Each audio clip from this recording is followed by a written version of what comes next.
রক্তদানের পর রোগীর পরিবার থেকে ফল অথবা ফল কেনার জন্য টাকা দেয়, এটা কি নেওয়া জায়েজ হবে? এটা একটা চমৎকার জিজ্ঞাসা প্রিয় ভাইয়েরা। আমাদের সমাজে আমরা জানি রক্তদান একটা অত্যন্ত গুরুত্বপূর্ণ আমল, গুরুত্বপূর্ণ একটা আমাদের জন্য ইবাদত। কোনো একটা মেয়ে তার প্রেগনেন্সি অবস্থায় ডেলিভারি হবে, এই সময় রক্ত লাগে, বার্ন ইউনিট অনেক সময় পুড়ে গেলে রক্ত লাগে। রক্ত দেওয়া, মানুষকে দান করা অত্যন্ত গুরুত্বপূর্ণ। তবে মনে রাখতে হবে, মানুষের শরীরের যাবতীয় অঙ্গ প্রত্যঙ্গ এগুলো বিক্রি করা হারাম, কোনোভাবে ক্রয় বিক্রয় করা যাবে না, রক্ত ক্রয় বিক্রয় করা যাবে না।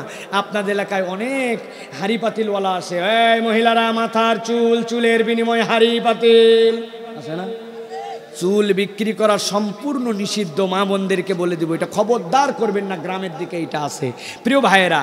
তাহলে রক্ত বিক্রি ক্রয় বিক্রয় জায়েজ নাই, কিন্তু দিলে সোয়াব হয়। এখন কথা, আপনি রক্ত দিয়েছেন, কেউ একজন আপনাকে বললো যে এই 500 টাকা আপনি রাখেন অথবা একটু ফলমূল খেন। প্রিয় ভাইরা, এখানে দুটা দিক।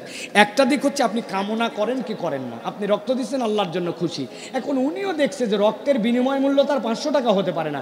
একটা লোক আসছে, আমার জন্য সময় দিছে, আমার মনটা যেন একটু ভালো লাগে, একটা ভালোবাসার সম্পর্ক।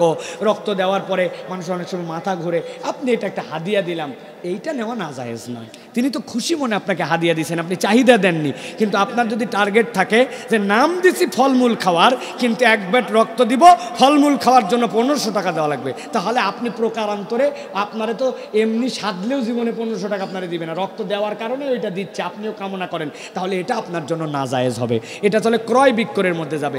হাদিয়ার মন মানসিকতায় দিলে নেওয়া জায়েজ, আর হাদিয়ার মন মানসিকতায় না হলে, এইটা ক্রয় বিক্রয়ের মন মানসিকতা হলে না জায়েজ। তবে একটা সূক্ষ্ম কথা বলে রাখি ভাই, আপনি যদি কিছু দিতেই চাই বলবেন আপনি ফলমূলই কিনে দেন, খাইয়ে দেয় শেষ। টাকা পয়সা দিলে আপনি এটা দিয়ে অন্য কিছু করবেন, আয় ব্যয় হবে। আপনি হাদিয়ায় দিচ্ছেন তো ফলটুকুই দেন, তাহলে আপনার অন্তরের দিক থেকেও শয়তান আপনার মধ্যে অন্য কিছু ঢুকাতে পারবে না। আল্লাহ আমাদেরকে রক্ত দান করার তৌফিক দান করেন, এটা যেন কখনো বিনিময় না যায়, এটা যেন আমাদের জন্য দান হয়। আল্লাহ সেই বুঝ আমাদেরকে দেন, বলেন আল্লাহুম্মা আমিন।